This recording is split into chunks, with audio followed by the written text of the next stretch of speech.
Good morning, colleagues. Your Excellency, Mr. Secretary General, Director of the PPC, Chief Communications and Outreach Branch, dear members of colleagues, dear friends. Thank you very much for being here. Mr. Secretary General, we sincerely appreciate being here with us today. You are by far the most honorable guest we will have in this briefing of the 9 main issues, and we particularly appreciate you being here at this very critical stage of the conference. And colleagues, let me just remind you that we have terrible technical pain this morning, and please let me call on all of us to keep the mutual understanding and respect that we have been doing in these major group briefings for the last days. As a way of introduction to Pieces Change, I just wanted to leave with you some ideas that the major groups have been putting together. Secretary General, putting it in a nutshell, the planet, we are hungry. We are really hungry for vision, for ambition, and for leadership.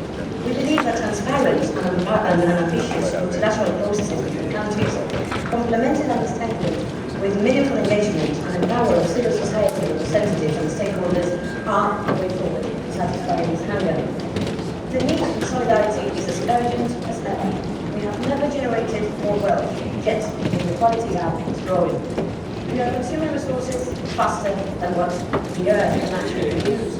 We are producing more wealth than what the earth can absorb.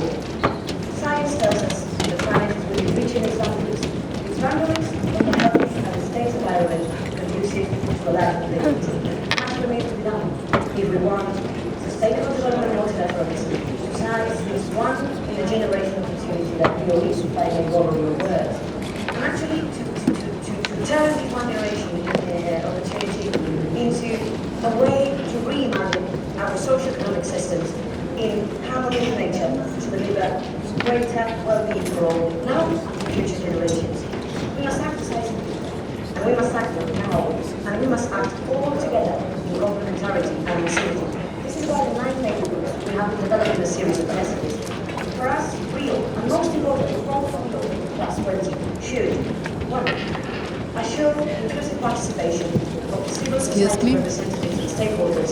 You don't mind I put my cellular phone to charge in your computer? 2. Deliver democratic decision-making. Our governments should represent us, should hear our voice, should be accountable. Therefore, the structures that will follow Rio +20 must be inclusive, ready to deliver democratic decision-making and to strengthen participation. 3. Provide access to information. Access to information, participation in transparent decision-making processes, and access to judicial and administrative procedures are basic rights for all, and they need to be achieved at all levels of decision-making. 4. And last, build capacity in stakeholders. Stakeholder engagement includes not only the opportunity to participate, but also to build capacity. Capacity-building initiatives and funding mechanisms need to be a central part of a comprehensive strategy for engagement with stakeholders. We have further elaborated these messages that are very aware of the time constraints, so I'm going to leave it here, Mr. Secretary General, and invite you to please share with us some of your reactions. Thank you very much. Thank you, Madam Chair, Ms. Cardamone. Distinguished members of the organizing factors of major groups, members of major groups, ladies and gentlemen, good morning, bonjour, bonjour. It's a great pleasure to meet you, and it's a great pleasure for me to start this day early together with so many distinguished members of the major groups. Thank you for your support, your contribution, your engagement, and your commitment to work together with the United Nations and to make this world better for all. Your support, your active engagement, your voices have been very much important. And your community of civil society actors are most closely connected and committed to sustainable development. You are on the ground, making difference every day. You are shaping the world we want, the future we want. L'avenir que nous voulons. These are two, in English and French, catchwords for all of us. The 9 major groups established by Agenda 21 are the most comprehensive structure of civil society engagement within any intergovernmental process. And as such, I want to recognize all of you here to represent women, children and youth, indigenous peoples, workers and trade unions, local authorities, NGOs, and business and industry, scientific and technological communities, and the farmers. In a larger sense, you do more than represent your groups. You also represent a model of a civil society, of which you are rightly proud.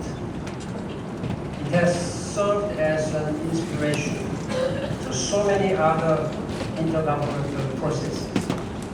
The 9 major groups remind us of the richness and complexity of engaged actors and their growing weight and influence throughout the world. Through your division work, you have helped to shape the negotiating text of the Rio Plus 20 outcome document. The 9 major groups contributed more than 80% of the inputs to the GEO text. You know how thick this GEO text was? Compiling all the inputs from all major groups of government, it amounted to 6,000 pages. We are going to have a 53-page long, very concise, action-oriented outcome document. Throughout the meetings, your statement and expressions have served as signposts and valuable reminders to negotiators. You have reminded negotiations delegations not to lose their commitment to such hard-won concept as a right-based approach to development, common but differentiated responsibilities, the precautionary principle, and the rights of the most vulnerable groups of society. You have provided valuable perspectives and the nuances on the key building blocks of the outcome pattern. These include the Sustainable Development Goals, the green economy, the institutional framework, and the 26 areas of focus. I urge you to continue to play such essential role in the follow-up to the Rio Plus 20 conference and as we articulate post-2015 development agenda. The follow-up to Rio Plus 20 depends on more than just the governments. We need all of you continuously. We will be adopting the outcome document tomorrow afternoon. I've been hearing all various opinions still among member states, among civil society, particularly among civil societies. You may not be totally satisfied with what the negotiators have made.